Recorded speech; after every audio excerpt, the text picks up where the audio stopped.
ವಾಣಿಜ್ಯ ಸಿಲಿಂಡರ್ಗಳ ಕೊರತೆ ನೀಗಿಸಲು ಕೇಂದ್ರದಿಂದ ಕ್ರಮ.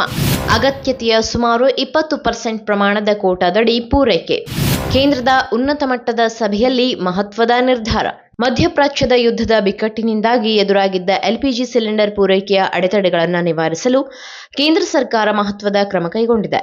ವಾಣಿಜ್ಯ ಸಿಲಿಂಡರ್ಗಳ ಕೊರತೆಯಿಂದಾಗಿ ದೇಶಾದ್ಯಂತ ಹೋಟೆಲ್ಗಳು ಮುಚ್ಚುವ ಭೀತಿ ಎದುರಿಸುತ್ತಿದ್ದವು. ಈ ಹಿನ್ನೆಲೆ ತೈಲ ಮಾರಾಟ ಕಂಪನಿಗಳ ಉನ್ನತ ಅಧಿಕಾರಿಗಳನ್ನೊಳಗೊಂಡ 3 ಸದಸ್ಯರ ವಿಶೇಷ ಸಮಿತಿಯನ್ನ ಸರ್ಕಾರ ರಚಿಸಿದೆ. ಈ ಸಮಿತಿಯು ಹೋಟೆಲ್ ಮತ್ತು ರೆಸ್ಟೋರೆಂಟ್ಗಳ ಬೇಡಿಕೆಗಳನ್ನು ಆದ್ಯತೆಯ ಮೇಲೆ ಪರಿಶೀಲಿಸಿ ಅಡೆತಡೆ ಇಲ್ಲದೆ ಗ್ಯಾಸ್ ಪೂರೈಕೆಯಾಗುವಂತೆ ನೋಡಿಕೊಳ್ಳಲಿದೆ. ಇದರಿಂದಾಗಿ ಹೋಟೆಲ್ ಮತ್ತು ರೆಸ್ಟೋರೆಂಟ್ ಉದ್ಯಮಕ್ಕೆ ಕೇಂದ್ರ ಸರ್ಕಾರದಿಂದ ಬಿಗ್ ರಿಲೀಫ್ ಸಿಕ್ಕಿದೆ.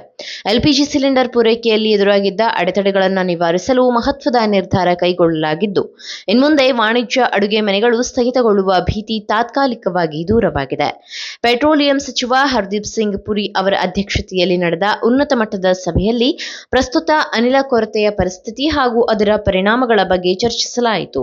ಹೋಟೆಲ್, ರೆಸ್ಟೋರೆಂಟ್ ಮತ್ತು ಪ್ರವಾಸೋದ್ಯಮ ಕ್ಷೇತ್ರಗಳು ತೀವ್ರ ಸಂಕಷ್ಟ ಎದುರಿಸುತ್ತಿರುವುದರಿಂದ ಸರ್ಕಾರವು ತಕ್ಷಣ ಪರಿಹಾರ ಕ್ರಮಗಳನ್ನು ಜಾರಿಗೆ ತರಲು ನಿರ್ಧರಿಸಿದೆ. ಇನ್ನು ಸಭೆಯ ನಂತರ ಸರ್ಕಾರ ಮಹತ್ವದ ನಿರ್ಧಾರವನ್ನ ಘೋಷಿಸಿದೆ. ಇಂದಿನಿಂದ ವ್ಯಾವಹಾರಿಕ ಬಳಕೆದಾರರಿಗೆ ಅವರ ಸರಾಸರಿ ಮಾಸಿಕ ವಾಣಿಜ್ಯ ಎಲ್ಪಿಜಿ ಅಗತ್ಯತೆಯ ಸುಮಾರು 20% ಪ್ರಮಾಣದ ಕೋಟಾವನ್ನ ಒದಗಿಸಲಾಗುತ್ತೆ. ಇದರ ಮೂಲಕ ಕನಿಷ್ಠ ಮಟ್ಟದಲ್ಲಿ ಹೋಟೆಲ್ ಮತ್ತು ರೆಸ್ಟೋರೆಂಟ್ಗಳ ಅಡುಗೆ ಕಾರ್ಯಗಳು ಮುಂದುವರಿಯುವಂತೆ ಮಾಡಲು ಕೇಂದ್ರ ಸರ್ಕಾರ ಪ್ರಯತ್ನಿಸುತ್ತಿದೆ. ಇದಲ್ಲದೆ ಹೋಟೆಲ್ ಮತ್ತು ರೆಸ್ಟೋರೆಂಟ್ಗಳಿಗೆ ಹೆಚ್ಚುವರಿ ಅನಿಲ ಸರಬರಾಜುಗಳನ್ನು ಒದಗಿಸುವ ಸಾಧ್ಯತೆಗಳನ್ನು ಪರಿಶೀಲಿಸಲಾಗುತ್ತಿದೆ.